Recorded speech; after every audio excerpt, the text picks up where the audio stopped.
Should college athletes get paid? You know what really grinds my gears? When I switch lanes while driving and end up behind a Subaru Forester flaunting a sticker reading, "Proud parent of my Wrigley Middle School honor student," placed smack dab on the center of their shiny sepia bronze metallic bumper. It leaves a sour taste in my mouth, as though I accidentally sipped on sour milk. The thought of student athletes being paid leaves many people with the same sour taste in their mouths. Does a 12-year-old's intelligence really deserve that tacky recognition on the back of their braggy parents' car? Does a college student's athleticism really deserve recognition via a bi-weekly check? With so many different opinions circulating, it would be nearly impossible to draw a solid line between yes and no. I find stats to be the best way of unlocking the truth and seeing what people actually think. So where did I turn first? Google. Google is always the answer. I braced myself as a rush of anxiety overcame my body, and I typed, "Should college athletes be paid?" into the Google search bar. I was surprised at the amount of articles that regarded race as a factor that popped up. According to a survey done by the Huffington Post back in 2017, it said a majority, 52%, of Black respondents are strongly or somewhat in favor of paying college athletes, while only 15% strongly or somewhat oppose the idea. Among whites, however, the numbers flip. Just 27% support paying those athletes, while 43% oppose it. So who thinks what and why? Yes, I understand that a majority of student athletes at High Point University may not necessarily need to be paid to stay afloat. However, that certainly does not mean that they do not deserve to be paid for any less of a reason than any other athlete would. I interviewed HPU men's soccer players Jamie Vasconcelos and Ryan Inman, Charlie Dennis, who plays for Palm Beach Atlantic University, and Brooke Sutton, a High Point University student who is not involved in HPU athletics, to get their opinions on whether or not college athletes should get paid. So, the question I asked these students was, should college athletes get paid? Why or why not? Jamie, a sophomore forward from Sao Paulo, Brazil, said, "Yes, college athletes should definitely be paid. I feel strongly about my opinions because this school makes money off of us and we don't get to see anything for it. It does not seem fair to get any form of compensation." Ryan Inman, an HPU sophomore infielder from Birmingham, England, said, "Personally, I'm going to have to answer no on this one. It wouldn't be fair to other students who are non-athletes if we were paid." Next, I asked Charlie Dennis, who is a center midfielder from Brighton, England, who plays for Palm Beach Atlantic University. He said, "I don't really have an argument for it, but I know that one of my friends did a paper on this topic recently, and it helped me shape my own opinion. I think they should be because the NFL or NBA players bring so much revenue selling jerseys and whatnot, and they don't see any of that money. I love to get paid, but I don't really think I know why I should be paid."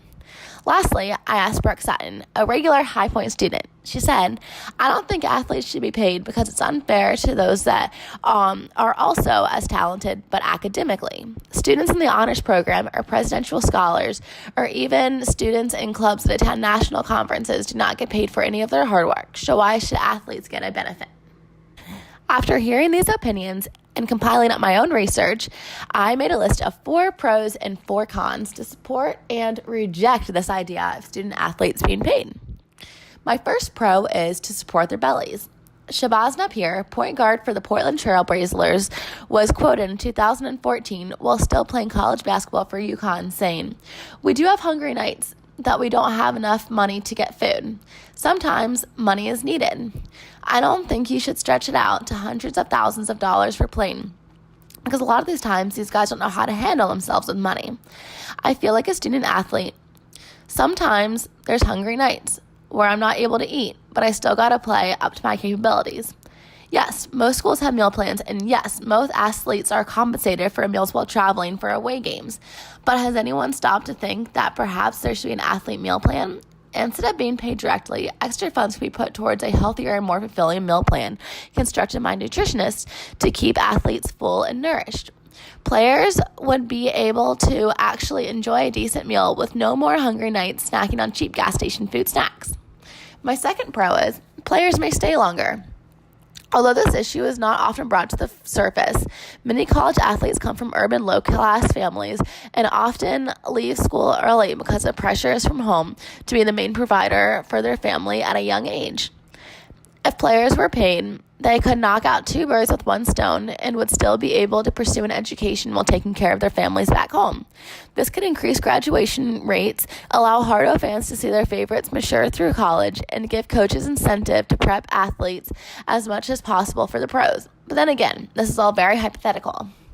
3. Knock out external corruptions. Compensating college athletes would be the Advil to the corruption headache involving agents, boosters, and others. Paying college athletes would put a potential halt to the dizzying scandals involving players taking money and even point shaving. 4. They deserve cold hard cash, right? A Business Insider article published last year stated, "It is estimated that the University of Louisville has the most valued players at $1.72 million per year based on the program's $45.6 million in annual revenue. Overall, the average Division I player is worth $170,098 per year, with the 351 Division I basketball programs taking in more than $4.5 million in revenue on average each year. These athletics are bringing an incredible amount of revenue to their schools, but don't see a penny of it. Is this wrong and selfish of the school? After all, isn't this what they deserve?" Of course, with every pro comes a con, so I also compiled 4 cons. Number 1, financial irresponsibility. Personally, I, a responsible student, have been flagged and charged 4 times for overdrafting on my debit card so far this semester. Yikes. Moral of the story, not all kids my age are experts with managing their money and would need guidance with their financial decisions. Financial analyst Colin Cowherd weighed in saying, "I don't think paying all college athletes is great. Not every college is loaded, and most 19-year-olds are going to spend it. Let's be honest, they're going to spend it on weed and kicks." All right. Although Cowherd could use a chill pill and a reality check considering most college athletes get drug tested, he has a point. Number 2, $200,000 for you, but only $9.25 for you. How will players be compensated? Will each player receive the same amount, or will talent level be a factor? Does James Harden earn more than a noob who hardly steps foot on the court? Duh. Should all Americans receive more because they because of the title they have earned? I don't even want to begin thinking of the problems that may arise between players due to one teammate potentially receiving more money. 3, ball over class. Attendance policies would have to be put into place so that college athletes be required to go to class, or else they would have no incentive to attend. Think about it. If you are a college athlete being paid and banking on going pro, would going to class be at the top of your priority list? Probably not. It's hard enough for me to roll out of bed for an early morning class without incentive. 4, less competitive nature and passion. If college athletes were paid, there would be a huge threat of them acquiring a pro mindset where money is a lead motive. Athletes would be at a high risk of losing the hunger and passion that keeps the spirit of college sports so authentic and alive. So, as always, there are 2 sides to an argument. However, wherever your loyalty may lie, it looks like this growing debate won't be dying down anytime soon. So what do you think?